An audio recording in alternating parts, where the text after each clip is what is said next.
అందరం దయచేసి కూర్చుందాం. దేవుని పరిశుద్ధ నామమునకు మహిమ కలుగును గాక. హల్లెలూయా. అందరం దేవునికి స్తోత్రాలు చెల్లిద్దామా. హల్లెలూయా.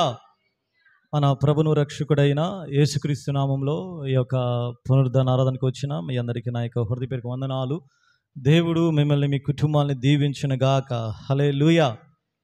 దేవుడు మనల్ని మన కుటుంబాన్ని గడిచిన కాలం అంతా కాపాడి భద్రపరిచి సజీవ లెక్కలు ఉంచి మరి యొక్క ఆదివారం ఈ రీతిగా దేవుని మందిరంలో దేవుని ప్రజలతో కలిసి ఈ రీతిగా ఇంతవరకు మనం పాటల ద్వారా ప్రార్థనలు అలాగే ఆరాధనల ద్వారా దేవుని యొక్క నామాన్ని మనం మహింపరిచాము.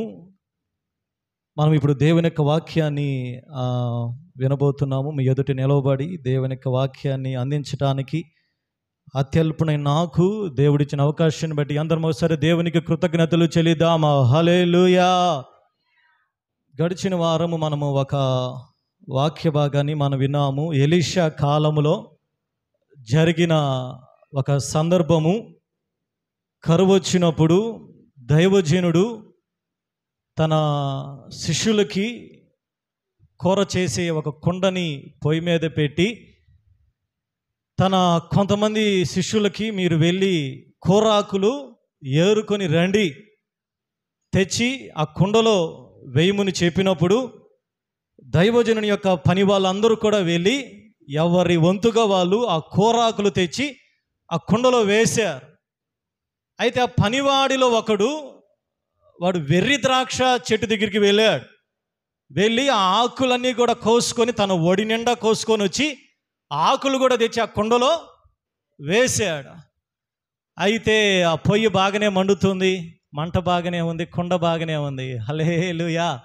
అంతా అయిపోయింది, కర్రీ అయిపోయింది. ఇప్పుడు అందరూ కూడా భోజనానికి లైన్లో కూర్చున్నారు. మొదట తిన్నోళ్ళకి అది ఎందుకో అది విషములాగా ఉంది, అంటే ఒక చేదు. ఎప్పుడైనా తిన్నారా ఇలాంటి కూరలు? తినలేదా? ఈ కూర కాదండి, చేదైన దోసకాయ, బీరకాయ, కాకరకాయలు కూడా ఉన్నాయి. ఏమో తెలియదు. చిన్నప్పుడు కూడా నేను ఎప్పుడు నాకు ఒకటి గుర్తు అనమాట, దొండకాయలు ఉండేవి. ఆ దొండకాయలు ఒక చెట్టు, పిచ్చి దొండకాయ చెట్టు అన్నీ కూడా కోసుకొచ్చి ఆ ఇంట్లో ఇచ్చాను ఒకసారి. అలాగా అంటే అలాగా ఆ కొరికినప్పుడు ఎలాగుండి తెలుసా? తినాలనిపించిద్దా? వెంటనే పడేస్తాము కదా. సేమ్ అదే జరిగింది అక్కడ. వాళ్ళందరూ కూడా అర్థమైపోయి దైవజనుడా కుండలో విషం ఉంది అని చెప్పినప్పుడు దైవజనుడు వెంటనే ఆ విషము అసలు ఎక్కడ కుండలోనికి అది ఎందుకు విషమైపోయిందంటే ఎవడో చేసిన ఒక పనికి ఆ కూరాకులు, ఆ వెర్రి ఆకులు తెచ్చుకొని తన ఒడిండా వేసుకొని ఆ కుండలో వేసాడు. కారణానికి ఆ కుండ అంతా విషమైపోయింది. అది ఎందుకు పనికి రాకుండా పోయింది, చేదైపోయింది, అది మలినమైపోయింది. కుండ మంచిదే, మంట వస్తుంది, కానీ కుండలోనికి విషము వచ్చినది ఒక వ్యక్తి చేసిన తప్పుకి ఆ కుండంతా విషమైపోయింది. కూరలు కుండలు మనకెందుకు పాస్టర్ గారండి? హల్లెలూయా. వాక్యాన్ని వాక్యంగా చదివితే మనకు అర్థం కాదండి మన బుర్రలకి. సంగముతో ఆత్మ చెప్పుచున్న మాట చెవిగలవాడు వినుగాక. ఈ మాటలన్నీ అర్థం అవ్వాలంటే మన ఈ చెవులు ముయ్యబడాలి. ఈ దురద చెవులు, బైబిల్లో చాలా చెవులు ఉన్నాయండి. ఈ చెవులన్నీ ముయ్యబడితేనే మనకి వాక్యం అర్థమవుతుంది. కొండేంది, అసలు ఆకులు ఎందుకు కోసుకొచ్చాడు, ఆ ఆకుల గురించి అక్కడ ఉన్న పేరు గుణమెరుగని తీగలు. అంటే తీగలకి గుణము లేదు, ఆ తీగలకి ఒరిజినాలిటీ లేదండి, ఆ తీగలకి రుచి లేదు, ఆ తీగలకి పరిపక్వత లేదు. అది ఎందుకు పనికిరాని తీగలయ్యి. యేసయ్య కూడా అన్నాడు, నేను నిజమైన ద్రాక్షావల్లిని, తీగలు మీరు, నాలో పనికిరాని తీగలను ఆయన తీసి పారవేయును. Praise the lord. పనికిరాని తీగలు, గుణమెరుగని తీగలు, చెడ్డ తీగలు ఎన్నో రకాలు ఉన్నాయండి. ఇవన్నీ తెచ్చి ఆ కుండలో వేస్తే కుండంతా విషమైపోయింది. ఇప్పుడు ఆ కుండలో నుంచి తీసిన కర్రీ ఏమైపోయింది? కూర పాడైపోయిందండి. అది ఎందుకు పనికి, అది పంచి పెట్టబడకుండా నిష్ప్రయోజనం అయిపోయింది. కాబట్టి కుండ అనగా మన హృదయానికి సాదృశ్యం. ఇది పోయిన వారం విన్నా, మళ్ళీ రిపీట్ చేస్తున్నాను. కాబట్టి మన లోపలికి వెళ్ళే తీగలు ఎలాంటివో మనము జాగ్రత్తగా ఆలోచన చేయాలి. నీ లోపలికి వెళ్ళే తీగ అది ప్రతిదీ సరైంది కాదది. అది గుణమెరుగని తీగలైతే మంచిదే, ఉంచుకోండి. అది ఒకవేళ గుణం ఎరుగని పనికిరాని తీగలు, చెడ్డ తీగలు, దుష్ట తీగలు, అది ఎందుకు నీ లోపలికి వెళితే అది ఎవరికి విషమవుతుందో తెలుసా? నీ హృదయం అంతా విషమైపోతుందండి. ఎందుకని? ఈరోజు మన కళ్ళు ఎందుకు తేడాగా ఉంటున్నాయి? ఈరోజు మన తలంపులు ఎందుకు తేడాగా ఉంటున్నాయి? ఈరోజు మన ఆలోచనలు ఎందుకు తేడాగా ఉంటున్నాయి? ఈరోజు మన యొక్క హృదయం అంతా ఎందుకు కల్మషం అవుతుందో తెలుసా? ఏదో నువ్వు ఈ తిండి గురించి కాదండి, నీకు ఎక్కడో ఏదో ఒక తీగ నీ లోపలికి వెళ్ళింది. నీ హృదయం అంతా విషము చేయటానికి, నీ కొండంతా విషము చేయటానికి ఆ వెళ్ళిన తీగల వల్ల నీ హృదయం అంతా విషమైపోయింది. కాబట్టి మనం ఏది చేస్తున్నా అది ఎలాగుంటుందో తెలుసా? అది నిష్ప్రయోజనంగానే ఉంటుందండి. అది ఏ చేసినా, దైవికముగా ఏది చేసినా అది ఎలాగుంటుందంటే అది నిష్ప్రయోజనంగానే ఉంటుంది. కాబట్టి మన హృదయము సరిగ్గా ఉంటే మనం ఏది చేసినా, అందుకనే దేవుని యొక్క వాక్యంలో నీ కన్ను తేటగా ఉంటే నీ హృదయం అంతా కూడా వెలుగుమయమై, మీ దేహం అంతా వెలుగుమయముగా ఉంటుంది. నీ కన్నే సరిగ్గా లేకపోతే నీ ఎదుట ఎవడు నడిచినా, ఎవడు ఉన్నా నువ్వు తప్పుగానే అర్థం చేసుకుంటావు. ఎక్కడ రాంగ్ జరుగుతుంది? నీ హృదయంలోనికి వెళ్ళిన తీగలు నీ చూసారా? అది మిమ్మల్ని రాంగ్ డైరెక్షన్లోనికి మిమ్మల్ని నడిపేస్తున్నాయి. కాబట్టి ఈరోజు మీ తీగలు ఏం చేయాలంట? అవన్నీ బయటికి తీసుకువేసుకున్నంత కాలం ఆ విషము మీ లోపల ఉంటే మనము దేవుని మందిరంలో, దేవుని సన్నిధిలో మనం తృప్తిని పొందలేమండి. హల్లెలూయా. కాబట్టి మన హృదయంలో ఎలాంటి తీగలు మనం ఉంచుకోవాలి? దైవజనుడు చేసిన పని ఏందో తెలుసా? ఆ విషము విరగాలంటే అక్కడ పారబోయలేదు, కొండను పగలగొడితే ప్రైజ్ వల్ల పాడైపో మొత్తం. కానీ దైవజనుడు చేసిన పని అది కాదు. వేరే తెమ్మని చెప్పలా, వేరే తెమ్మని చెబితే మనకు కూడా అలాంటివి చేసుకో. కానీ దైవజనుడు చెప్పిన పని తెలుసా? పిండి వేయండి దేంట్లో ఆ చెడిపోయిన కొండలో పిండి వేయండి. కొంత పిండి తెచ్చారు. ఆ పిండి దాంట్లో వేయంగానే అక్కడ వ్రాయబడిన మాట, ఇక ఏ జబ్బు కూడా లేకపోయేను. హల్లెలూయా, హల్లెలూయా. కాబట్టి ఈరోజు మనకు కలిగే జబ్బులన్నీ కూడా తీగల వలనే. ఏ జబ్బు లేదండి. చూడండి, విషం వల్ల తీగ చివరికి ఆ మాట ఎందుకు వాడారు? ఏ జబ్బు కూడా కొండలో లేదు. ఈరోజు మనం వినే మాటలను బట్టే కొన్ని రోగాలు వస్తున్నాయి. నీ హృదయంలోని విషయాన్ని బట్టే కొన్ని జబ్బులకి కారణమవుతున్నాయి. ఈరోజు మనకు కలిగిన కొన్ని వాటిని బట్టే జబ్బులకు గురవుతున్నామండి. ఎముకలకు మత్సరం, ఎముకలకి కుళ్ళు, కొన్ని ఉన్నాయి. మన మెసేజ్ అది కాదు. కానీ కాబట్టి ఈరోజు ఏ జబ్బు లేకుండా ఉండాలి అంటే మన హృదయం అనే కొండలో ఎప్పుడు కూడా పిండి లాంటి, అనగా వాక్యము పిండికి సాదృశ్యంగా ఉందండి. హల్లెలూయా. వాక్యమే దేవుడు అండి.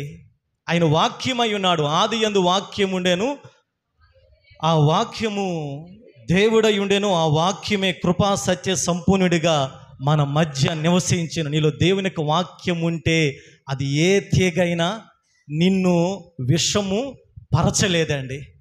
నీలో దేవుని యొక్క వాక్యం ఉంటే ఎవడు ఎన్ని చెప్పుకున్నా, నీలో దేవుని యొక్క వాక్యం ఉంటే అది ఎలాంటి తీగైనా, ఎలాంటి మలినమైనా నీ కళ్ళంతా కూడా తేటగా ఉంటాయి. మనమంతా కూడా పరిశుభ్రముగా, ఏ జబ్బు లేని వారిగా, ఆనందముగా, సంతోషముగా, ఒకరికొకరు నెమ్మది కలిగి, ప్రేమ కలిగి దేవుని సంగ ముందుకు సాగటం ఎంత ధన్యకరమైన జీవితం అది. అది ఎప్పుడు సాధ్యమవుతుంది? వాక్యము చేత మనము నింపబడినప్పుడు. నీ వాక్యమే నా పరవశము, నీ వాక్యమే నా ఆత్మకు ఆహారము,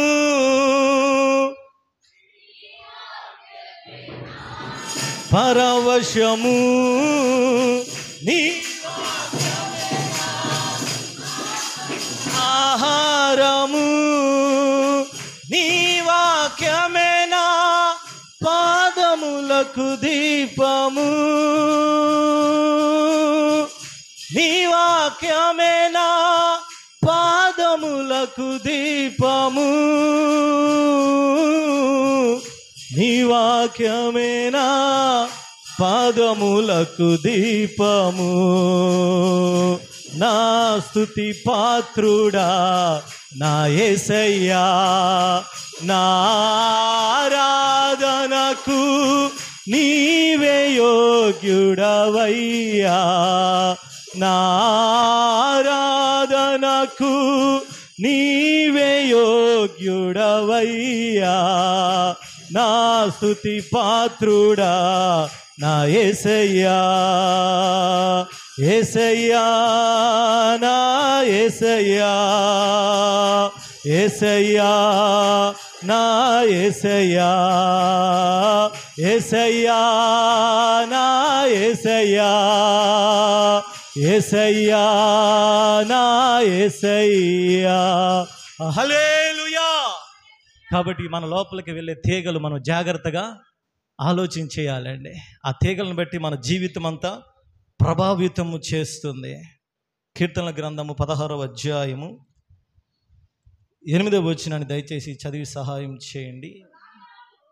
కీర్తనల గ్రంథము 16:8. సదాకాలము యెహోవా యందు నా గురి నిలుపుచున్నాను, ఆయన నా కుడి పార్శ్వమందు ఉన్నాడు కనుక నేను కదల్చబడను.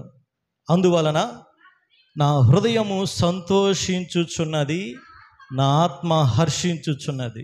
చాలు నా శరీరము కూడా సురక్షితముగా నివసించుచున్నది. Praise the Lord. హల్లెలూయా. అందరం దేవునికి స్తోత్రాలు చెల్లిదాం. హల్లెలూయా. సంతోషంగా ఉన్నవారు దేవునికి స్తోత్రాలు చెల్లిదాం. దుఃఖాల్లో బాధల్లో ఉన్నవారు దేవునికి స్తోత్రాలు చెల్లిదాం. ఎవరు లేరా? ఎవరు లేకపోతే ఇంక మందిరానికి దేనికి? Praise the Lord. Good Friday గుండా వెళ్తున్నాం, దేవునికి స్తోత్రాలు చెల్లిద్దాం. మంచిది. ఇది చెబితే అర్థమైందా? దావీదు కీర్తనాకారుడు తన దేవుని దగ్గర ఒక మాట చెబుతున్నాడు అండి. తనకు కలిగిన దావీదు జీవితం గురించి మనందరికీ తెలుసు. ఎలాంటి పోరాటాలు గుండా వెళ్ళాడో, ఎలాంటి ఛాలెంజెస్ గుండా, ఎలాంటి ఒడిదుడుకులు గుండా దావీదు ఎన్నోసార్లు తన యొక్క జీవితం కూడా నిజముగా అన్ని దిక్కుల ఎంతో ఆ తీవ్రమైన అటువంటి పరిస్థితుల్లో పలికిన మాట. అంటే ఎన్ని జరిగినా తన పరిస్థితి ఎలాగ ఉన్నా అతడు చెబుతున్న మాట ఏమిటంటే, సదాకాలము యెహోవా యందు నా గురి నిలుపుచున్నాను, ఆయన నా కుడి పార్శ్వమందు ఉన్నాడు కనుక నేను కదల్చబడను, అందువలన నా హృదయము సంతోషించుచున్నది. అంటే దావీదు దేవుని దగ్గర సెలవిస్తున్న మాట ఏంటంటే, సదాకాలం నేను దేవుని యందు గురి నిలుపుచున్నా. అది కాబట్టి ఈరోజు దావీదు కలిగిన పోరాటాలు మనకు తెలుసు. దావీదు సమూయేలు అభిషేకించిన తరువాత సౌలు ఎన్నోసార్లు దావీదుని చంపాలని చూసిన దేవుడే తప్పించి కాపాడి ఒక రాజు దగ్గరికి వెళ్ళి పిచ్చివానిగా ప్రవర్తించిన సందర్భాలు కూడా ఉన్నాయండి. తన కుటుంబస్తుని దావీదు మీద విరోధముగా కుట్ర చేసి అబ్షాలోము తన తండ్రి యొక్క స్థానాన్ని అధిగమించాలని, యాక్చువల్గా దావీదు తర్వాత వెంటనే సౌలు తర్వాత దావీదు వెంటనే రాజు అవ్వలేదండి. అంటే ఇంకొక వ్యక్తి అబ్షాలోము అనుకుంటా 2 సంవత్సరాలు 2 గుర్తులేదు నాకు, రాజు అవుతాడు. అది ఎవరు కూడా చెప్పుకోరు. కానీ మనం అనుకుంటాం సౌలు తర్వాత దావీదు రాజు అంటాం. కానీ అంటే చరిత్రలో కూడా అతని గురించి ఎందుకు రాయలేదు. సౌలుకి దావీదుకి మధ్యలో అంటే దావీదుకి తెలియకుండానే కుట్ర చేసి రాజైన వ్యక్తి ఉన్నాడు, తన సొంత కొడుకే. ఇలాంటి పరిస్థితుల్లో దావీదు చెబుతున్న మాట ఏంటంటే, నా గురి నేను దేవుని మీద నిలుపుచున్నాను. హల్లెలూయా. అందుకని నేను కదల్చబడను. కాబట్టి మనము కూడా దావీదులాగా మన పరిస్థితి ఏదైనా, మన స్థితిగతి ఏదైనా, అది ఎలాంటి స్థితి అయినా సరే దావీదు వలె మనము చెప్పగలిగిన వారముగా ఉండాలి. నువ్వు చెప్పగలిగిన స్థానంలోనికి రావాలి. నీ చుట్టుపక్కల పరిస్థితులు ఎలాగ ఉన్నా, అది ఒకవేళ గందరగోళమైనా, అది ఒకవేళ నీకు విరోధముగా ఒకవేళ పరిస్థితులన్నీ ఏర్పడినా, దావీదు వలె నువ్వు ఈరోజు దేవునితో ఈ మాట చెప్పగలగాలి. ఏ మాట తెలుసా? సదాకాలము యెహోవా యందు నా గురి నిలుపుచున్నాను. కాబట్టి ఈరోజు నీ జీవితంలో నష్టము జరిగిన, వ్యాధి జరిగిన, నిందొచ్చిన, బాధ వచ్చిన, రోగం వచ్చిన, ఒకవేళ మరణకరమైన పరిస్థితి అయినా, ఒకవేళ వ్యక్తులే నీకు విరోధముగా ఉన్నా, నువ్వు చెప్పగలిగిన మాట ఒకటే, నేను దేవుని యందు గురి నిలిపాను. లోకం ఏమైనా, ఒకవేళ పరిస్థితులు ఏమైనా, ఆ చెప్పగలిగిన సామర్థ్యము నీ దగ్గరికి రావాలండి. నువ్వు ఎప్పుడైతే ఆ మాట చెప్పగలవో అప్పుడు నీవు కదల్చబడకుండా ఉంటావు. నువ్వు ఎప్పుడైతే దేవుని దగ్గర ఈ మాట చెప్పగలవో, అయ్యా నా జీవితం ఎలాంటి పరిస్థితి అయినా నా గురి నీ మీదే నిలుపుతున్నాను, నా యొక్క ఫోకస్ అంతా, నా కాన్సన్ట్రేషన్ అంతా నీ మీదే నేను ఉంచుతున్నాను ప్రభు అని నువ్వు దేవునితో చెప్పగలిగిన ఆ సామర్థ్యము దావీదు కలిగిన ఆ యొక్క భక్తి జీవితం నీ దగ్గర ఉండాలని దేవుడు కోరుకుంటున్నాడండి. ఎందుకో తెలుసా, ఈరోజు మనం గురి లేని క్రైస్తవులుగా మనం ఉండకూడదండి. ఒక పాస్టర్ గారు చెబుతాడు, ఎప్పుడు గురి లేనోడంట గుడి వెనక్కి వెళ్ళి, ఎవరు చెప్పారు, చాలా ఫిన్నీగా మంచిది, హల్లెలూయా. గురి లేనోడు ఏం చేశాడంట, గుడి వెనక్కి వెళ్ళి అటక్కన కళ్ళు మూసుకుని దండం పెట్టుకుని వచ్చేసేవాడంట. ఎక్కడో సాటికి వెళ్ళి, నాకు ఆ మాట నచ్చేది, ఎప్పుడు వచ్చినా ఆయన మాట ఆడుతాడు, గురి లేనోడు గుడి వెనక్కి వెళ్ళి. మనం అలా ఉండకూడదండి. అంటే ఎక్కడికంటే అక్కడికి వెళ్ళి దండం పెట్టుకునే వాళ్ళుగా మనం ఉండకూడదు. మన గురి ఒకటి ఉందండి. మన దేవుడు జీవం కలిగిన దేవుడు ఆయన. మనం గురి కలిగిన క్రైస్తవులు. మనకు ఒక లక్ష్యం ఉంది, మనకు ఒక గురి ఉంది, మనకు ఒక గమ్యం ఉంది. ఈ క్రైస్తవ జీవితమే ఒక గురి కలిగిన జీవితం. ఇది ఒక గమ్యము కలిగిన జీవితం, ఒక లక్ష్యము కలిగిన జీవితం. ఒక లక్ష్య సాధనలో మనం వెళ్తున్నాం. ఒక దిశ నిర్దేశాలు కలిగి పరిశుద్ధాత్మ యొక్క సలహాలతో ముందుకు సాగే జీవితం ఇది.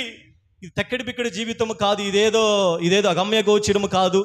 ఇదేదో నామకార్థమైన పరిస్థితి కాదు. ఇదేదో మనం ఎక్కడికి వెళ్తామో తెలియనిది కాదు. కానీ మనకు గురి ఉంది, మనకు ఒక గమ్యం ఉంది, మనకు ఒక మార్గం ఉంది, మనకు ఒక లక్ష్యం ఉంది. మన దేవుడు మనకు ఒక లక్ష్య సాధనని, దేవుడు మనకు ఒక గోల్ని సిద్ధపరిచాడు ఆయన. ఈ లక్ష్య సాధనలో వెళ్ళేటప్పుడు మన గురి నుంచి తప్పించడానికి దుష్టుడు అనేక రకాలుగా ప్రయత్నము చేస్తాడు. దుష్టుడు అనేక రీతులుగా నీ యొక్క ఫోకస్ని దెబ్బతీయాలని చూస్తాడు.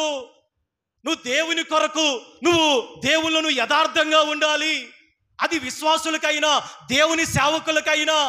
నువ్వు దేవుని పని చేయాలి, నువ్వు పరిశుద్ధంగా ఉండాలి, నువ్వు యథార్థంగా ఉండాలి, నువ్వు పరలోకానికి చేరుకోవాలి. నువ్వు ఎప్పుడైతే అనుకుంటావో వెంటనే అపవాది నీ మీద నీ గురిని పాడు చేయాలని చూస్తాడండి.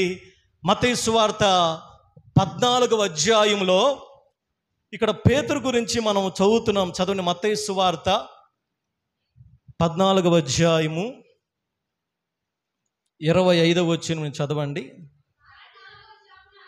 రాత్రి 4వ జామున ఆయన సముద్రము మీద నడుచుచు వారి యొద్దకు వచ్చాను. ఆయన సముద్రము మీద నడుచుట శిష్యులు చూచి తొందరపడి పోతామని చెప్పుకొని భయము చేత కేకలు వేసిరి. వెంటనే యేసు ధైర్యము తెచ్చుకుని, నేనే, భయపడకుడని వారితో చెప్పగా, పేతురు, ప్రభువా నీవే అయితే నీళ్ళ మీద నడిచి నీ యొద్దకు వచ్చుటకు నాకు సెలవు ఇమ్మని ఆయనతో అనేను. ఆయన రమ్మనగానే పేతురు దోణి దిగి యేసు నొద్దకు వెలుటకు నీళ్ళ మీద నడిచాను. కానీ గాలిని చూచి భయపడి మునిగిపోసాగి, ప్రభువా నన్ను రక్షించమని కేకలు వేశాను. ఇక్కడ యేసు ప్రభు సముద్రం మీద నడుస్తూ ఉంటే శిష్యులు అదందరూ చూసి కొంతమంది భూతమని చెప్పి భయపడ్డారు.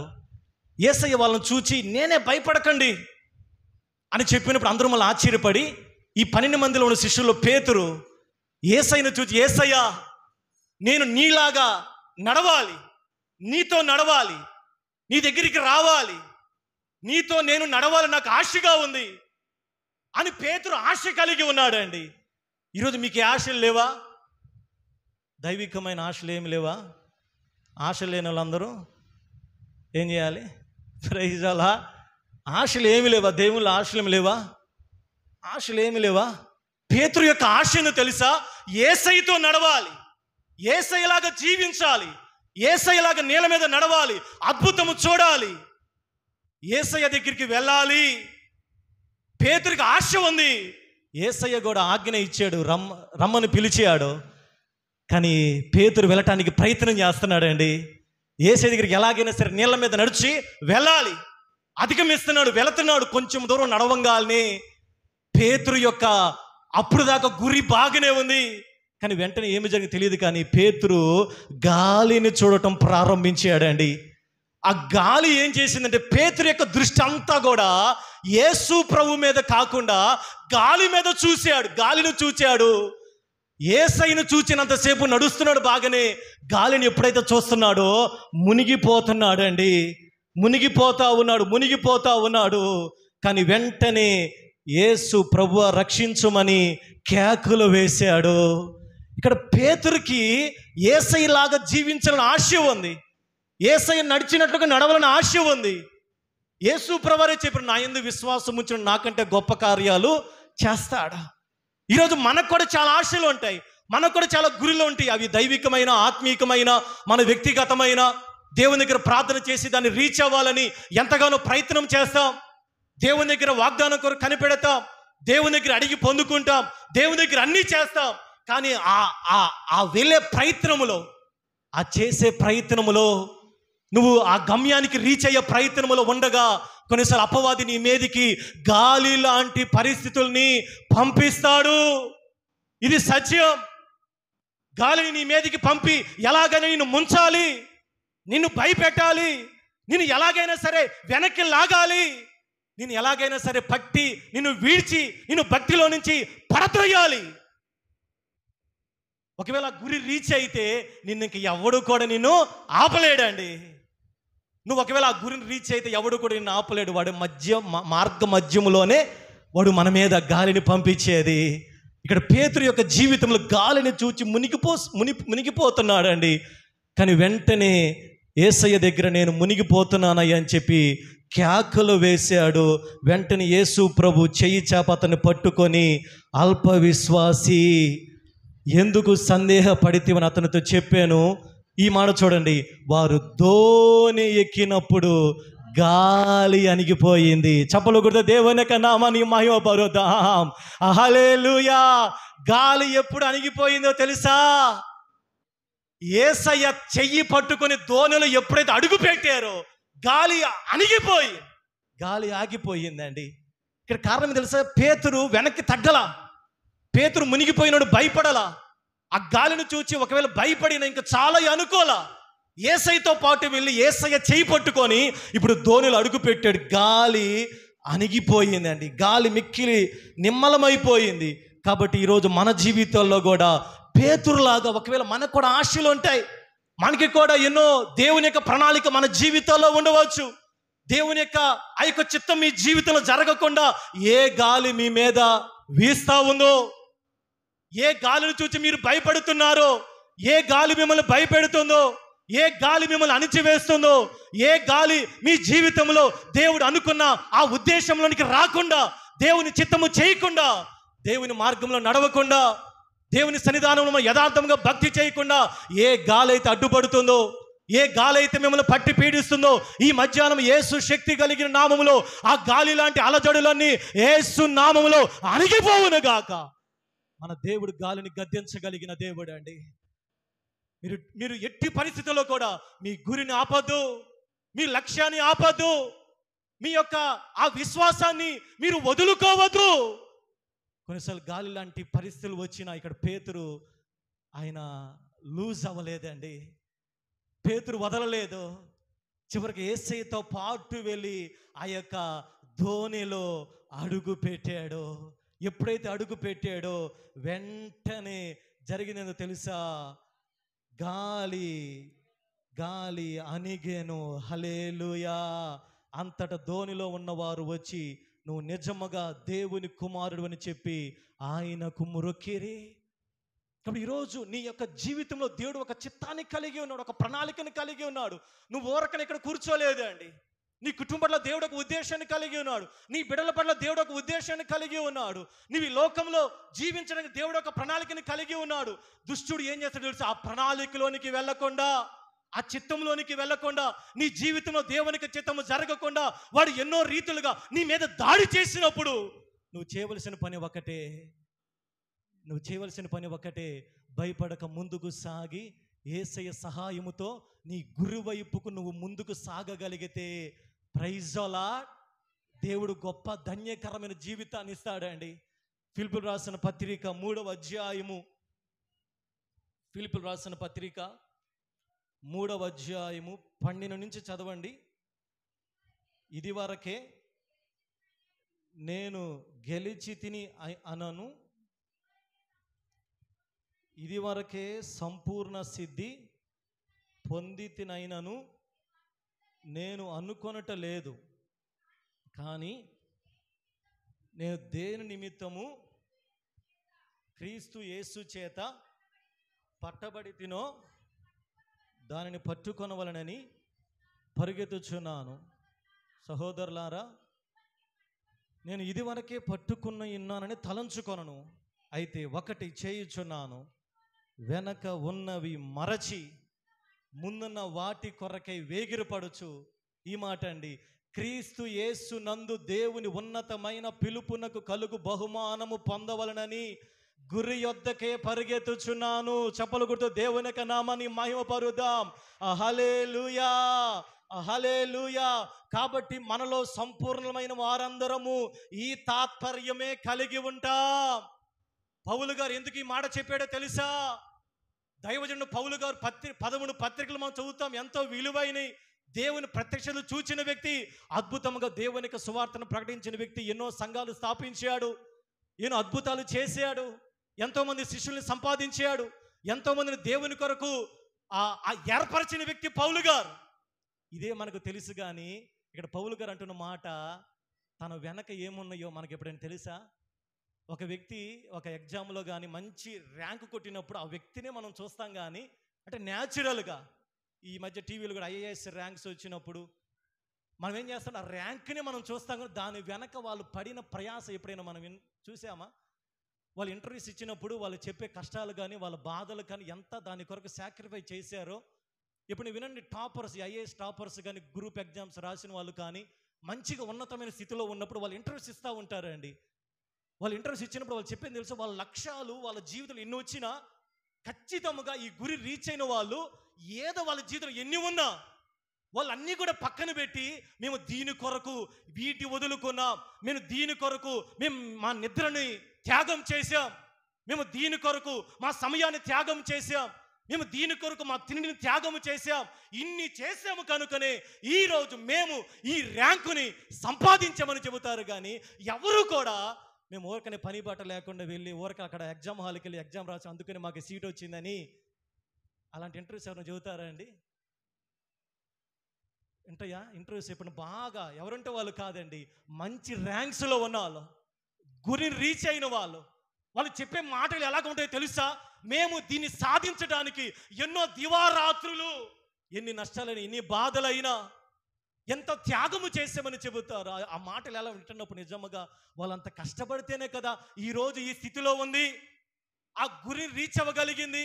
ఈరోజు పౌలు కూడా అదే అంటున్నాడు అండి, నేను ఇదివరకే గెలిచితినైనను సంపూర్ణ సిద్ధి పొంది నేను అనుకోనట్లేదు, కానీ నేను ఒకటి చేస్తున్నాను, నా వెనక ఉన్నవి మరచి ముందున్న వాటి కొరకై వేగిరపడుచు. వెనుకున్నవి మరచి అంటే కింద పుట్టినోట్లో ఉంది, లక్ష్య పెట్టక. పౌలు వెనక ఏమున్నాయో తెలుసా? బైబిల్ గ్రంథంలో కొన్నే ఉన్నాయని, అసలు కొన్ని చరిత్రకాలు అవి మనకు అవసరం లేదు. కానీ బైబిల్ గ్రంథం రాసి 2వ కొరింథీ పత్రిక 11వ అధ్యాయము 23వ వచనం దగ్గర చదివితే మనకు అర్థమవుతుందండి పౌలు వెనక ఏమేమి ఉన్నాయో. వెర్రివాని వలె మాట్లాడుచున్నాను, మరియు నేను ఎక్కువగా క్రీస్తు పరిచారకుడును, విశేషముగా ప్రయాసపడి తిని.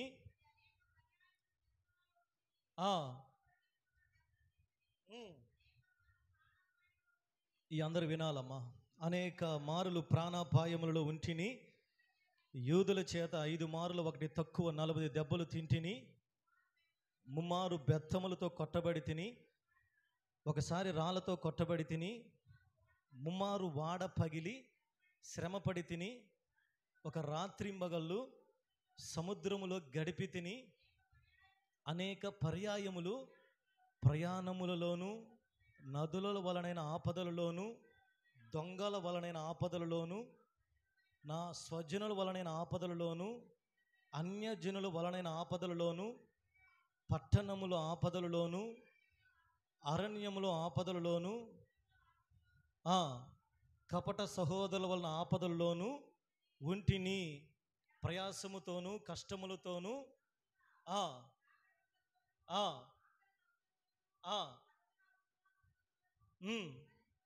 చలితోను దిగంబరత్వముతోను ఇంకాను చెప్పవలసినవి అనేకములు ఉన్నాయండి. ఇవన్నీ ఎక్కడున్నాయో తెలుసా? పౌలు గారి వెనకున్నాయి.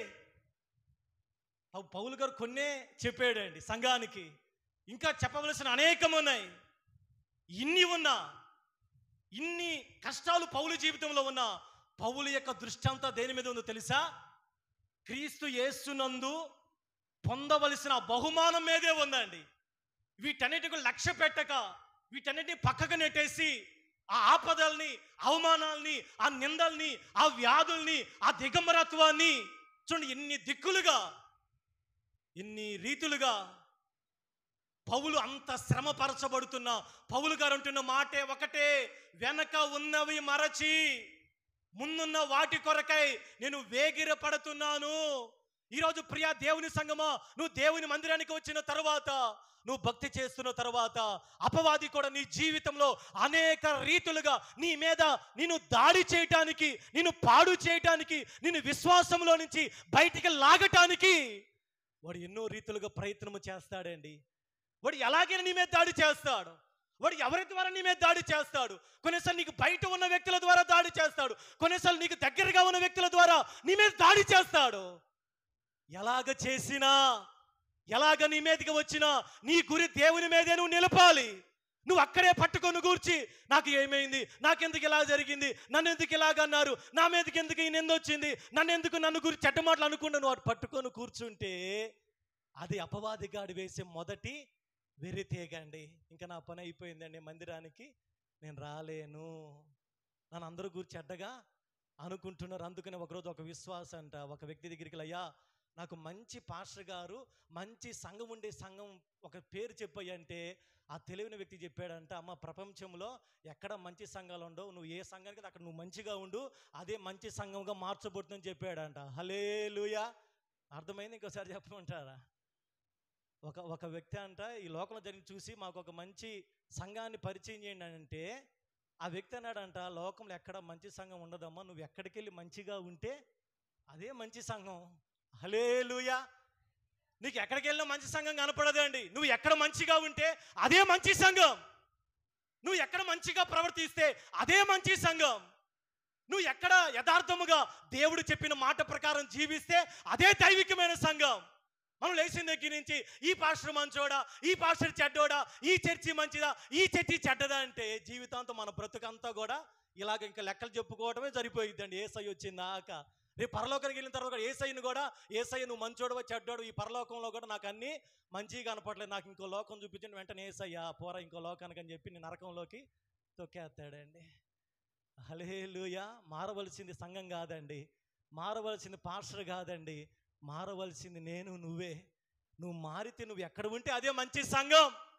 హల్లెలూయా. నువ్వు ఎక్కడికి వెళ్ళినా మన బ్రతుకు మారకపోతే మనకి అన్ని సంఘాలు చెడ్డవిగానే కనపడతాయండి. కాబట్టి పౌలు గారు అంటున్న మాట అదే, వెనకున్నవి మరిచిపోండి. మిమ్మల్ని పట్టి పీడిస్తున్న అది ఏ గాలి అయినా, ఏ పరిస్థితి అయినా, అది అపనిందైనా వాటిని లక్ష్య పెట్టద్దు. మీ గురి మీద నిలపండి. దుష్టుడు ఎలాగైనా మీ మీద అటాక్ చేస్తాడు, మీ పిలుపులోంచి లాగటానికి. దేవుని ఉన్నతమైన పిలుపులోనికి మీరు చూచినట్లయితే ఈ 2025 సంవత్సరంలో శత్రువు మీరు అనుకున్న ప్లాన్స్ రీచ్ అవ్వకుండా ఎక్కడ మిమ్మల్ని పడద్రోసాడో ఇది తిరిగి లేచే సమయం అండి. హల్లెలూయా. తిరిగి ముందుకు సాగే సమయం.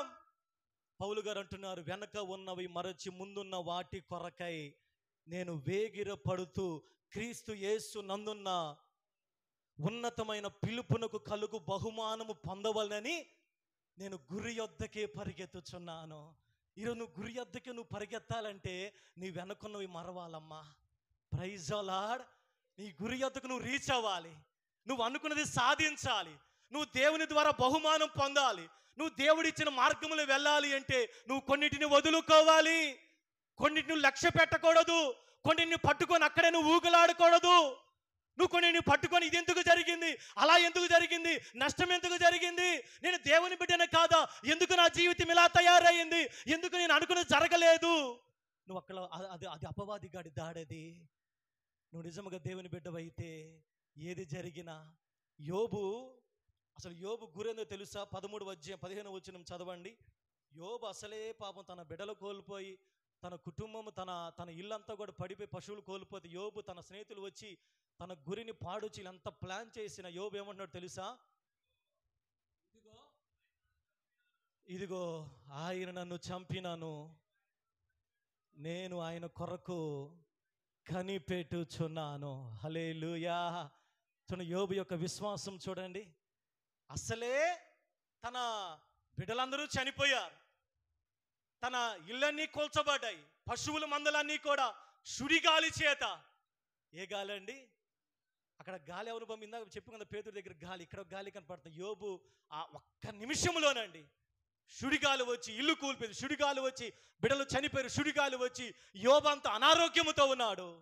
ఒక పక్క తన స్నేహితులు వచ్చి నువ్వేదో పాపం చేసావురా యోబు, నువ్వేదో రాంగ్ చేసావు, అందుకే నీకు ఇలాగా జరిగింది.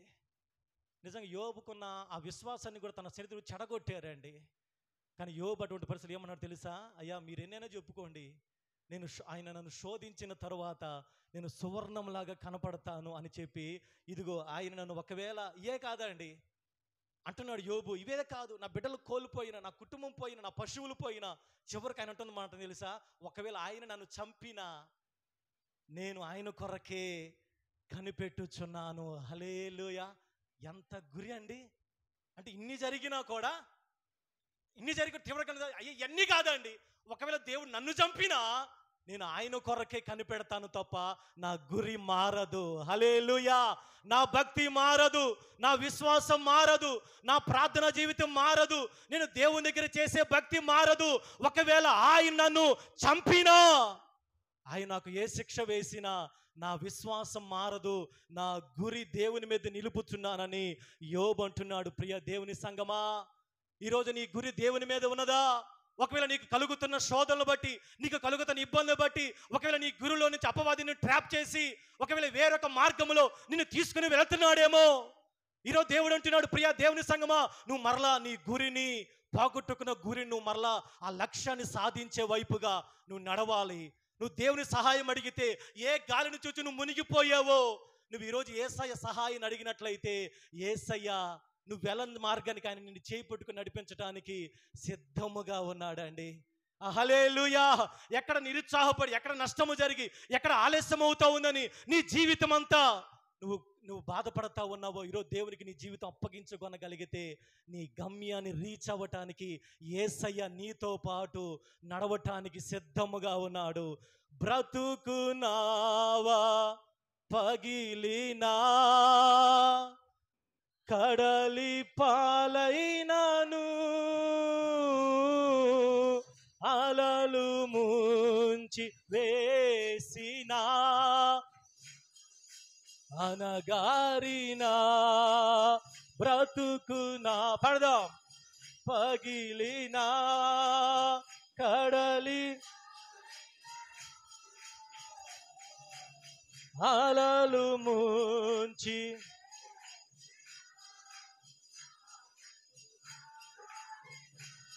నీ మాట చాలయ్యా,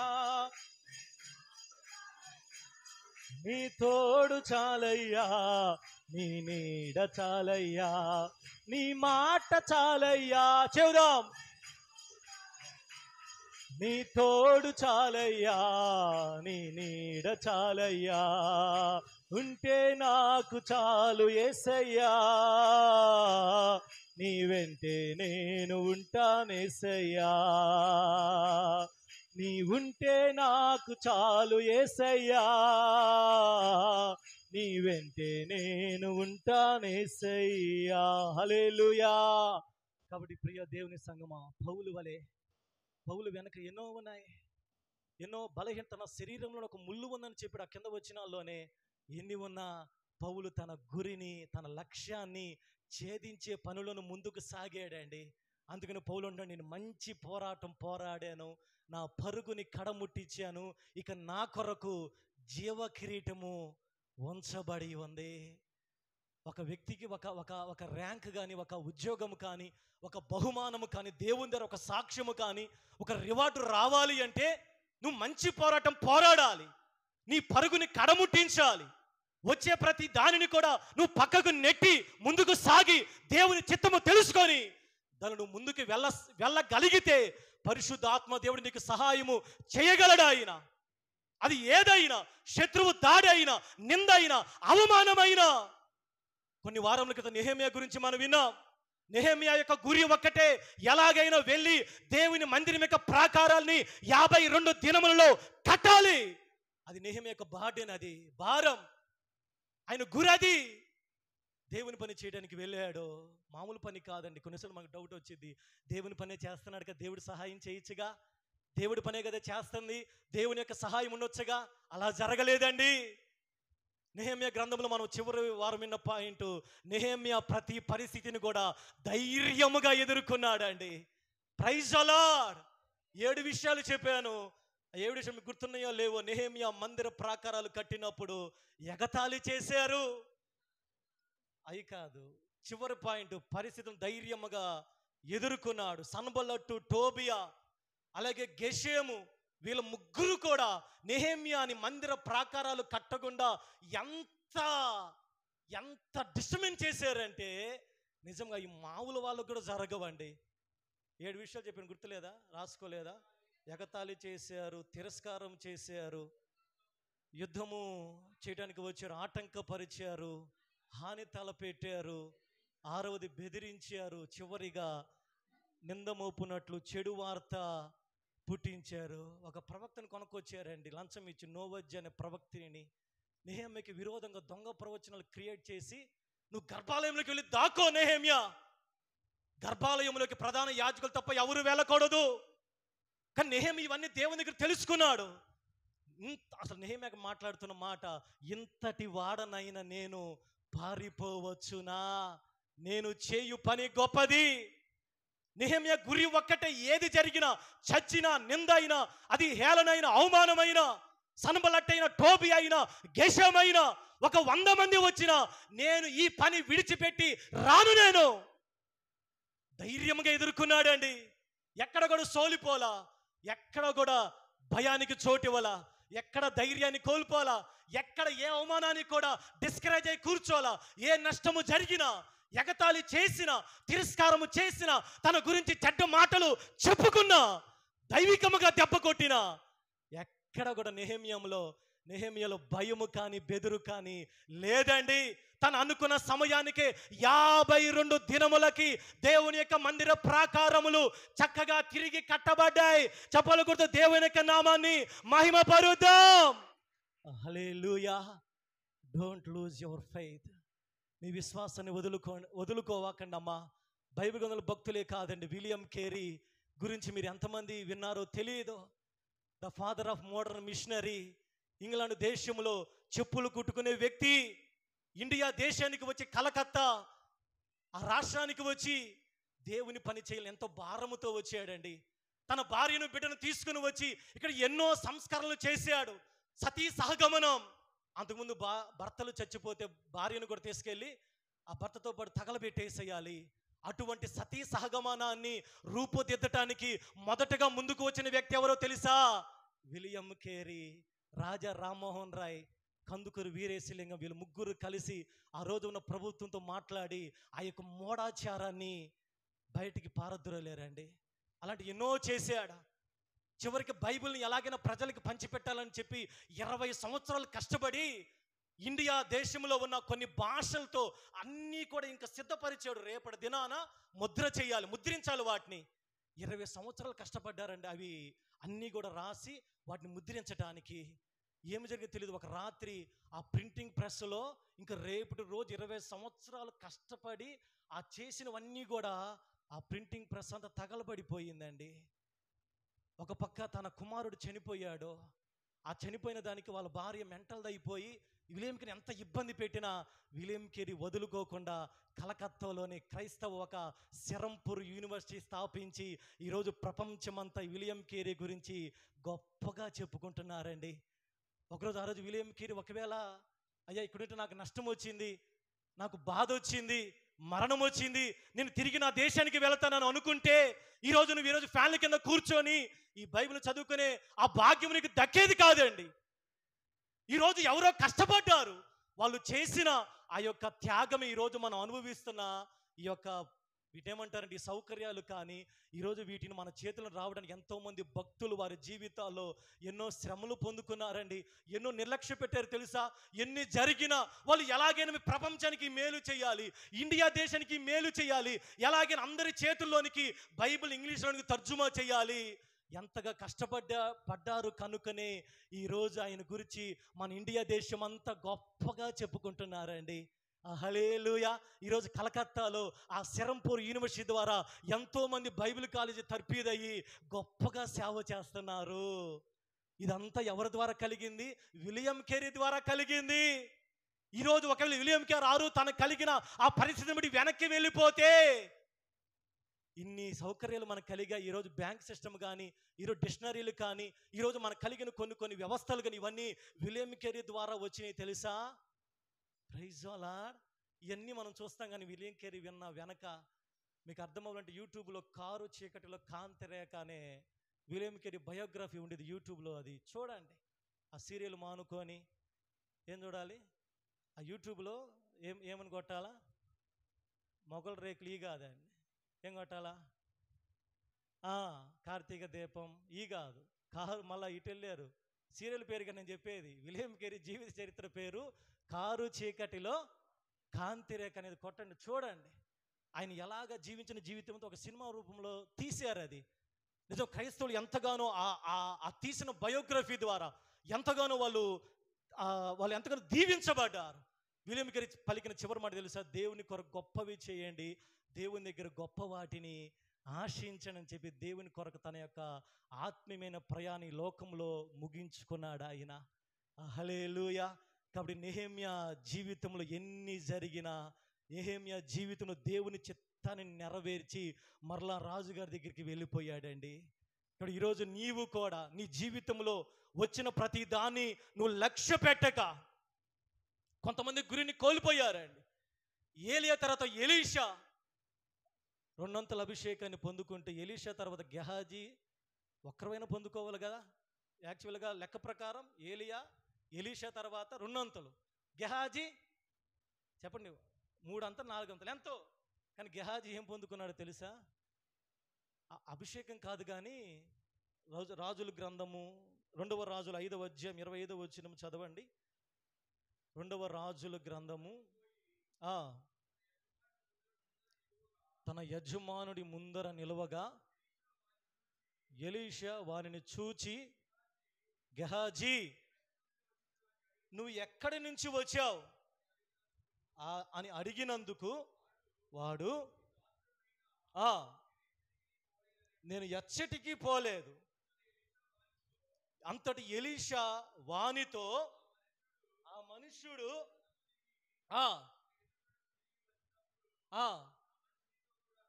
నా మనస్సు నీతో కూడా రాలేదా,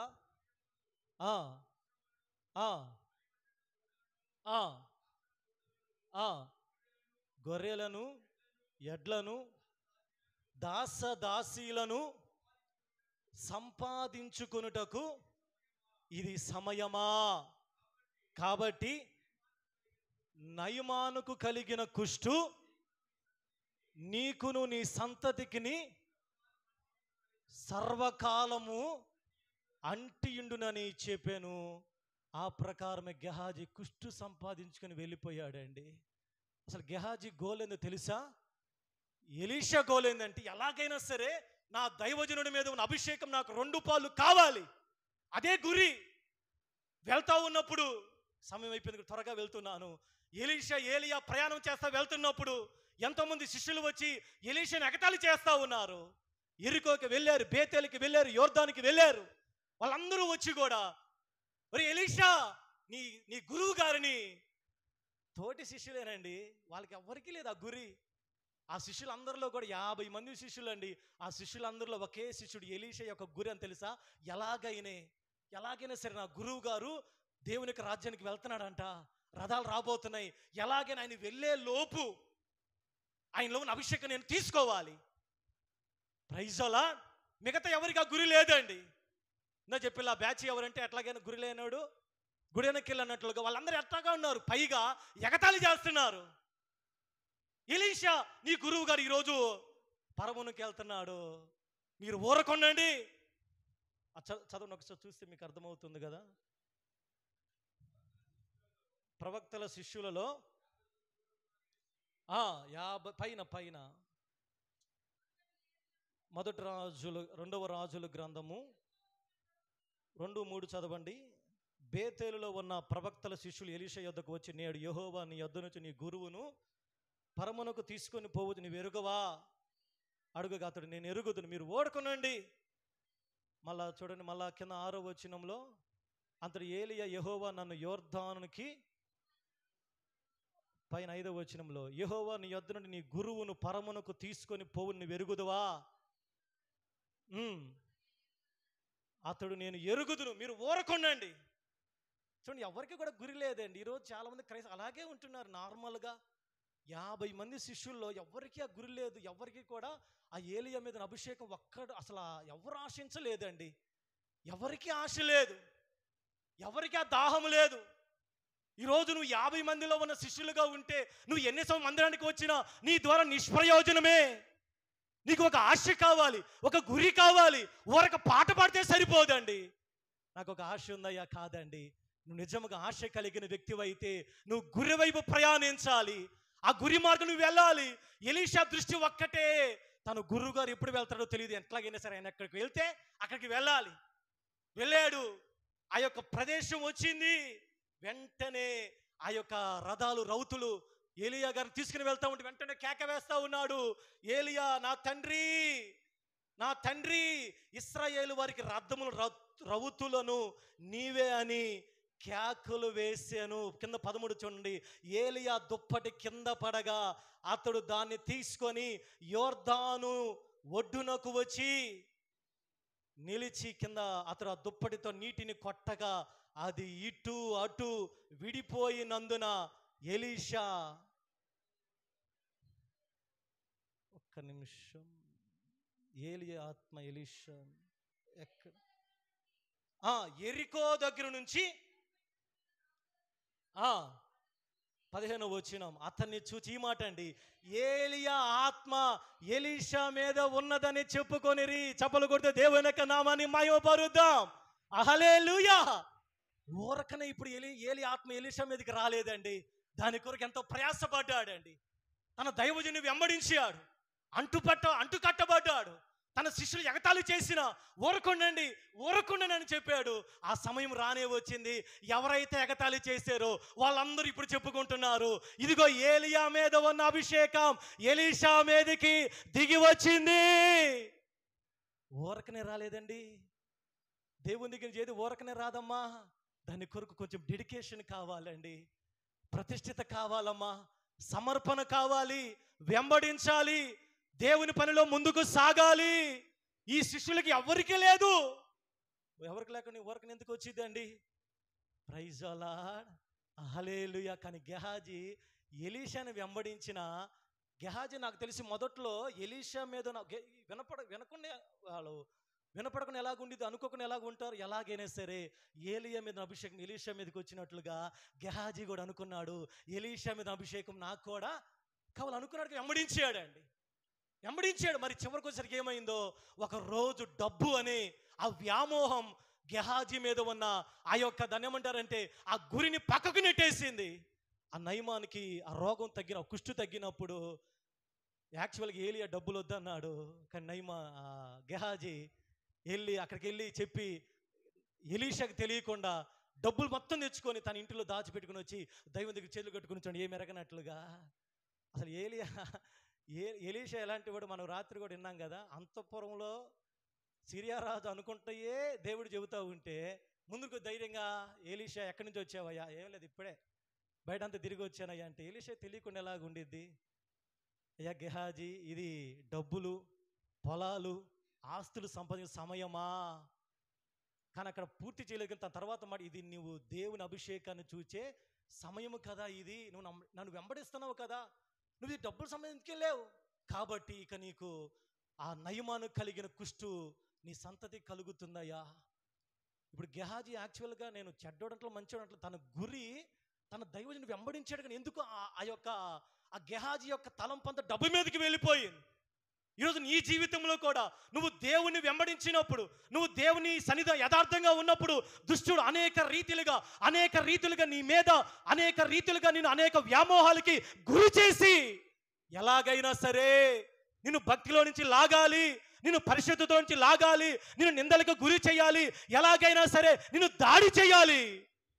గెహాజీ ఆత్మను సంపాదించుకోవడానికి బదులుగా కుష్టును సంపాదించుకున్నాడండి. ఎంత దారుణమైన విషయం.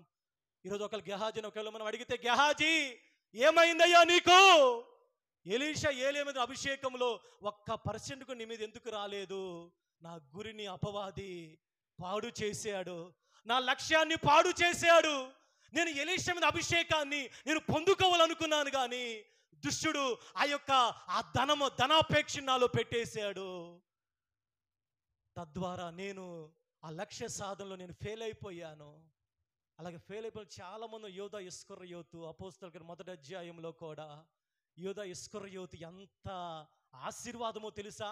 అపోస్తలులుగా పిలువబడి యేసయ్య ముగించిన పరిచర్యలు ముందుకు వెళ్ళటానికి రేపు యుగాంతమందు 24 పెద్దల్లో 12 మంది అపోస్తలులు, 12 మంది గోత్రకర్తలు ఉండవలసిన కుర్చీ ఖాళీ చేసిన అపవాది గడికి నిద్ర పట్టలేదండి. ఆ కుర్చీ ఎవరిది? యోధా ఇస్కరియోతుది. కానీ యోధా ఇస్కరియోతు దృష్టి అంతా దేని మీద తెలుసా? ఎప్పుడు యేసుని అప్పగించాలి, ఎక్కడ దొరుకుతాడు అంటే ట్రాప్ చేసేసాడు అపవాది. చూడండి, యేసుని అప్పగించిన తర్వాత మనోడికి అప్పుడు తెలివి వచ్చిందని, అయ్యో యేసుని అప్పగించేని అని చెప్పి ఉరిపోసుకొని చనిపోయాడు. ఆ కుర్చీ ఎవరిదో తెలుసా? అందుకని అక్కడ అంటున్న మాట తీనమైంది, చాలా మంది నిద్రపోతున్నారు, చదవండి.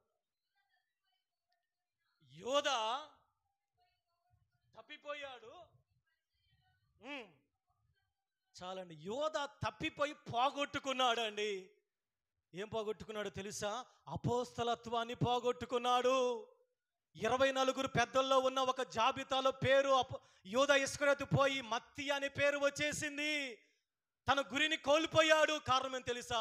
అపవాదికి చోటు ఇచ్చాడు, గురిని లక్ష్యాన్ని కోల్పోయాడు. యేసుని అమ్మేటానికి డబ్బులు తీసుకున్నాడు, పొలాన్ని కొని ఇప్పటికీ ఆ పేరు, దానికి పేరు కూడా పెట్టారంట ఆ పొలానికి, యోధా ఇస్కరియోతు కొన్న డబ్బులకి. చూడండి ఎంత ఎలాంటి వ్యక్తో, ఎందుకు ఎక్కడ రాంగ్ జరిగిందంటే అపవాది యోధా ఇస్కరియోతు యొక్క గురిని తప్పించి వేసిందండి. కాబట్టి ఈరోజు ప్రియ దేవుని సంగమా, హెబ్రీయులకు రాసిన పత్రిక 12వ అధ్యాయం మొదటి నుంచి చదివితే, ఇంత గొప్ప సాక్షి సమూహము మేఘము వలె మనల్ని ఆవరించి ఉన్నందున మనము కూడా ప్రతి భారమును సులువుగా చిక్కులు పెట్టు పాపమును విడిచిపెట్టి విశ్వాసమునకు కర్తయు దాన్ని కొనసాగించు యేసు వైపు చూచుచు మన ఎదుట ఉంచబడిన పందెములో చివరిగా ఓపికతో పరిగెత్తుదాము. హల్లెలూయా. మన ఎదుట ఒక పందెం ఉందండి. మీ ఎదుట విశ్వాసులకు ఒక పందెం ఉంటుంది, దైవజనులుగా మాకు ఒక పందెం ఉంటుందండి. మీకున్న పందెములో మీరు పరిగెత్తాలి, ఓపికతో పరిగెత్తాలి. ఎలాగంటే అలాగ పరిగెత్తకూడదు అండి, నామకార్థముగా పరిగెత్తకూడదు, ఏదో తక్కిడి పిక్కిడిగా పరిగెత్తకూడదు. యేసు వైపు చూచి పరిగెత్తాలండి. ఎందుకో తెలుసా? ఆయన ఏం చేశాడు తెలుసా? కింద చదవండి. ఆయన తన ఎదుట ఉంచబడిన ఆనందము కొరకై అవమానమును నిర్లక్ష్య పెట్టి సిలువను సహించి దేవుని సింహాసనము యొక్క కుడిపార్శ్వమున ఆసీనుడై ఉన్నాడు. హల్లెలూయా. ఇప్పుడు యేసయ్య తన పందాన్ని చూడండి, తన ఆ సింహాసనం మీదకి వెళ్ళటానికి అవమానం వచ్చి నిర్లక్ష్య పెట్టాడు. ఆయన దాన్ని లక్ష్య పెట్టలేదు. తను సహించాడు, సిలువ మనం సహించాడు. ఆ సమయం రానే వచ్చింది. సింహాసనం మీద ఇప్పుడు కూర్చుండబెట్టబడ్డాడు. అన్ని నామముల కన్నా పై నామముగా యేసయ్య నామము హెచ్చించబడింది. హల్లెలూయా. కాబట్టి ఈరోజు ప్రియ దేవుని సంగమా, నీ ఎదుట ఉన్న వాటిని లక్ష్య పెట్టవాక. అది నష్టమైన, కీడైన, నిందైన, వ్యాధైన, బాధైన, కరువైన, నష్టమైన, ఆలస్యమైన, అది వ్యాధైన, అది శత్రువు యొక్క కుతంత్రమైన, నీ సహోదరుల యొక్క అది ఏదైనా సరే, నువ్వు వాటిని లక్ష్య పెట్టక నీ ఎదుట ఉంచబడిన ఆ యొక్క పరుగు పందెములో నువ్వు దేవుని యొక్క సహాయముతోటి నువ్వు ఓపికగా పరుగెత్తగలిగితే నీ ఎదుట దేవుడు ఆ యొక్క సింహాసనాన్ని దేవుడు ఉంచబోతున్నాడండి. నువ్వు ఈరోజు ఆ సింహాసనాన్ని నువ్వు అధిగమించాలి. హల్లెలూయా. నీ ఎదుట ఉంచబడిన ఆ యొక్క స్థానంలోకి నువ్వు వెళ్ళాలి తప్ప నువ్వు మార్గము తప్పి తిరిగిపోయే వ్యక్తిగా నువ్వు ఉండకూడదండి. యోధా పత్రికలు ఉంటుంది, మార్గము తప్పి తిరిగే చుక్కలుగా నువ్వు ఉండకూడదండి. ఈరోజు చాలా మంది తప్పిపోతున్నారండి, తప్పిపోతున్నారు. వాళ్ళ జీవితంలో జరిగిన కొన్ని నష్టాలకి, కొన్ని బాధకి తప్పిపోతా ఉన్నారు, వేరొక దారి చూసుకుంటా ఉన్నారండి.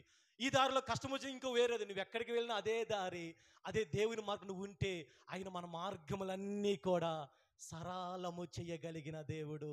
అందరం తల్ల వంచలు ప్రార్థన చేసుకుందాం. ఈ కొద్ది మాటలు దేవుడు మనకు వీళ్ళు దీవించినట్లుగా, ఈరోజు నీ గురిని పాడు చేయటానికి అపవాది ఏ రీతిగా నీ మీద దాడి చేస్తున్నాడో, నిన్ను పాడు చేయడానికి కాదు, నీ గురిని పాడు చేయడం వాడి యొక్క ముఖ్య ఉద్దేశం.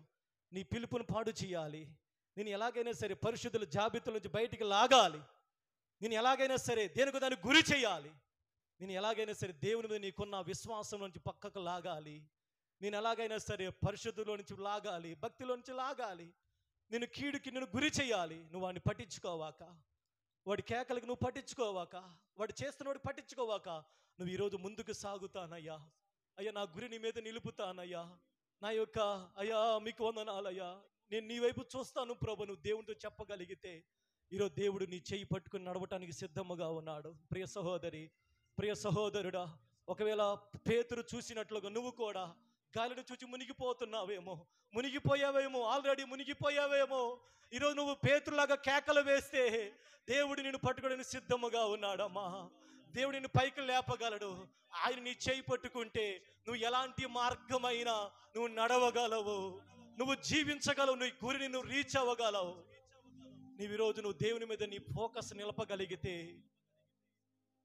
Thank you lord. అడుగుదామా, దేవుని అడుగుదామా. దేవా, నా చుట్టుపక్కల జరుగుతున్న పరిస్థితిని చూచి అయ్యా నేను మునిగిపోతున్నానయ్యా, సహాయం చేయండి ప్రభువా. అయ్యా నన్ను బలపరచండి నాయన, నా దృష్టి నీ మీద కేంద్రీక సహాయం చేయండి. చుట్టుపక్కల పరిస్థితి ఏదైనా అయ్యా దోణి నిమ్మలముగా ఉన్నట్లుగా, సముద్రం అంతా అలజడిగా ఉంది, కానీ యేసయ్య ఉన్న దోణి నిమ్మలముగా ఉంది. ఈరోజు నీ చుట్టుపక్కల పరిస్థితులు ఎలాగ ఉన్నా యేసయ్య నీ దోణిలో ఉంటే నీ దోణి నిమ్మలముగా ఉంటుంది. ఈరోజు యేసయ్య ఉన్న దోణి నిమ్మలముగా ఉంటుంది. దేవుడు నీతోనే మాట్లాడుతున్నాడు. ఒకవేళ ప్రయాసపడి గాలి వాన చేత కొట్టబడుచున్నదానా, యెషయా భక్తుడు ప్రవచిస్తున్నాడు. కొట్టబడుతున్నావే, ఒకవేళ గాలి వానల చేత ఒకవేళ కొట్టబడుతున్న స్థితిలో ఉన్నావేమో, వాడు చూచి భయపడవద్దు, దిగులు పడవద్దు. దేవుడు నీకు సహాయము చేయగలిగిన దేవుడు, చెయ్యి పట్టి నడపగలడమ్మా. నిన్ను బాగు చేయగలిగిన దేవుడు, నీ కుటుంబాన్ని బాగు చేయగలిగిన దేవుడు, నీ బిడ్డల భవిష్యత్తును బాగు చేయగలిగిన దేవుడు, నీవు కోల్పోయిన వాటిని తిరిగి ఇవ్వగలిగిన దేవుడు ఆయన. నీ నష్టాన్ని లాభముగా మార్చగలిగిన దేవుడు, నీ కీడులన్నీ మేలుగా మార్చగలిగిన దేవుడు ఆయన.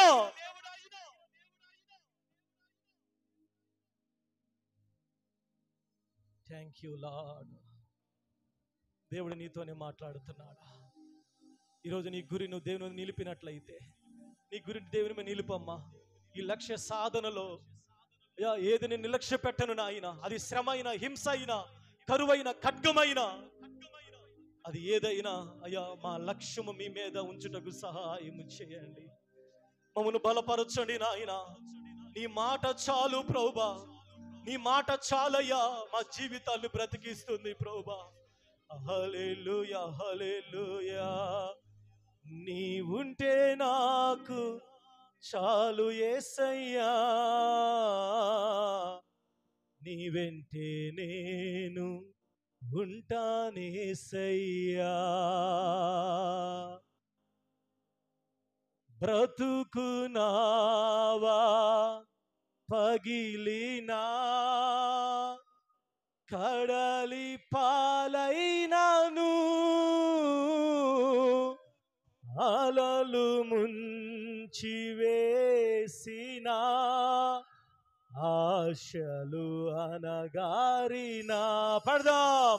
బ్రతుకునావా పగిలినా కడలి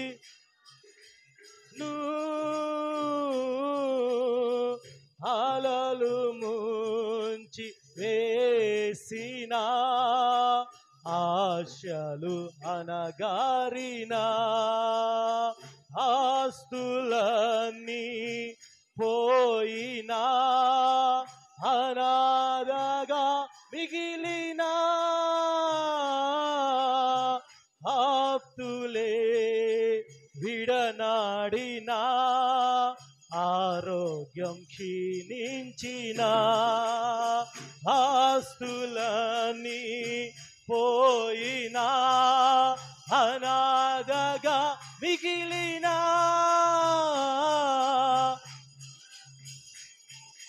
విడనాడినా ఆరోగ్యం క్షీణించిన నీకు ఇలాలో ఏదియు లేదు అసాధ్యము నీదు కృపతో నాకేదియు కాదిల సమానము నీకు ఇలాలో ఏదియు లేదు అసాధ్యము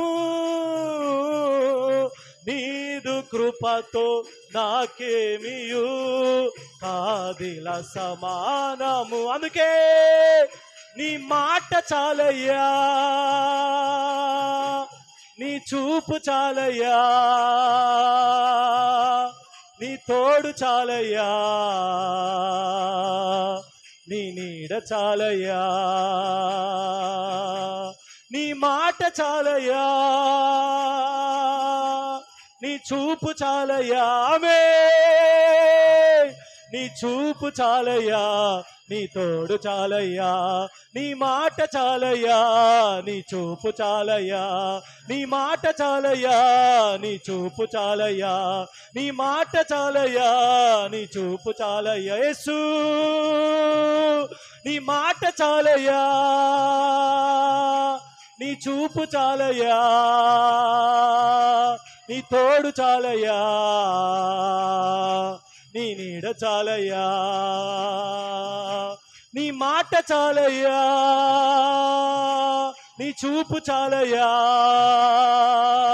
నీ తోడు చాలయ్యా, నీ నీడ చాలయ్యా, నీ మాట చాలయ్యా, నీ చూపు చాలయ్యా, నీ తోడు చాలయ్యా, నీ నీడ చాలయ్యా, నీ మాట చాలయ్యా, నీ చూపు చాలయ్యా, నీ తోడు చాలయ్యా, నీ నీడ చాలయ్యా. రిబ్రడల రబా బాబా బాబా బాబా బాబా షమాలి రబా ఓ రిబ్రడల రబా బాబా బాబా. ఓ చప్పలకుట దేవుని యొక్క నామాన్ని మహిమపరుద్దాం. ఈ రోజు అపవాది నీ మీద వేసిన ఆ గాలన్నీ యేసు నామములో ఇప్పుడే రిబ్రడల రబా బాబా బాబా బాబా షమా బిగ్గరగా బిగ్గరగా ఇప్పుడే నీ మీదకు పంపబడిన గాలి ఇప్పుడే అణిగిపోతా.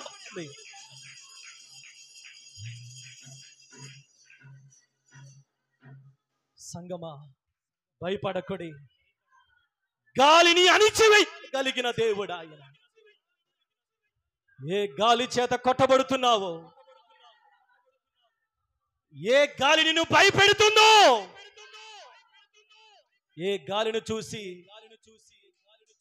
ఆత్మీకముగా మునిగిపోతున్నావో, ఈరోజు దేవుడు అంటున్నాడు గాలిని గద్దించగలిగిన దేవుడు, గాలిని మిక్కిలి నిమ్మలముగా చేయగలిగిన దేవుడు. ఈరోజు నీ చెయ్యి యేసయ్య చేతిలో పెట్టగలిగితే నీ ధోనిని నిమ్మలముగా దేవుడు ఉంచబోతున్నాడు. ఆయన నీ ధోని నిమ్మలముగా ఉండునుగాక. నీ గురిని పాడు చేస్తున్న ప్రతి విధమైన దుష్టుని కార్యములు యేసు నామములో ఇప్పుడే బంధించబడును గాక. Thank you Lord. ఓ రిబ్రాడాలా రవ. యేసయ్య అడుగుతాను, ఎందుకు భయపడుతున్నావు? ఎందుకు తొందరపడుతున్నావు? ఎందుకు వేదన పడుతున్నావు? ఎందుకు కలవరపడుతున్నావు? దేవుని యందు నిరీక్షణ ఉంచు. నిన్ను బలపరచగలిగిన దేవుడు, నిన్ను నడిపించగలిగిన దేవుడు ఆయన. సరైన మార్గములో నడిపించగలిగిన దేవుడు ఆయన. పేతుని నడిపించాడు, ఈరోజు నిన్ను నడిపిస్తాడు. పేతుని నడిపించి దోణి ఎక్కించగలిగితే ఈరోజు నిన్ను కూడా ఎక్కించగలడు. అయితే నువ్వు దేవుని సహాయాన్ని వేడుకోవాలి. పేతురు చెయ్యి యేసయ్య చేతిలో ఉంచాడండి. తను ఒంటరిగా నడిచినంత కాలం భయపడి మునిగిపోయాడు. కానీ ఎప్పుడైతే యేసయ్యకి చెయ్యి అప్పగించాడో ఇద్దరు కలిసి దోణిలోనికి ప్రయాణమయ్యారు. ఈ రోజు నేను నడవలేకపోతున్నానయ్యా, నేను నడవలేకపోతున్నాను, నా చెయ్యి నీ చేతిలో పెడుతున్నానయ్యా, నన్ను బలపరచండి ప్రభు అంటే, ఇదిగో దేవుని యొక్క ఇదిగో హస్తము మన మధ్యలో సంచరిస్తా ఉంది. దేవుని యొక్క హస్తము మన సంఘములో సంచరిస్తా ఉంది.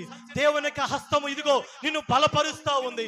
దేవుని యొక్క హస్తము ఇదిగో నిన్ను నడిపించడానికి ఒక సమాధానకరమైన మార్గము నీ ఎదుట చూపిస్తా ఉంది. విశ్వసించు.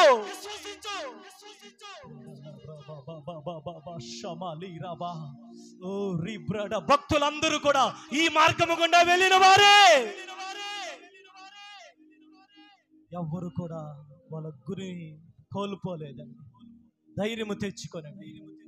మీతో కూడా వచ్చువాడు మీ దేవుడైన యెహోవాయే. ప్రార్థన చేసుకో. విన్న మాటలు మన హృదయంలో దేవుడు దీవించినట్లుగా యవనస్తులోని చివరిన ఒక్కరు ప్రార్థన నడిపించండి.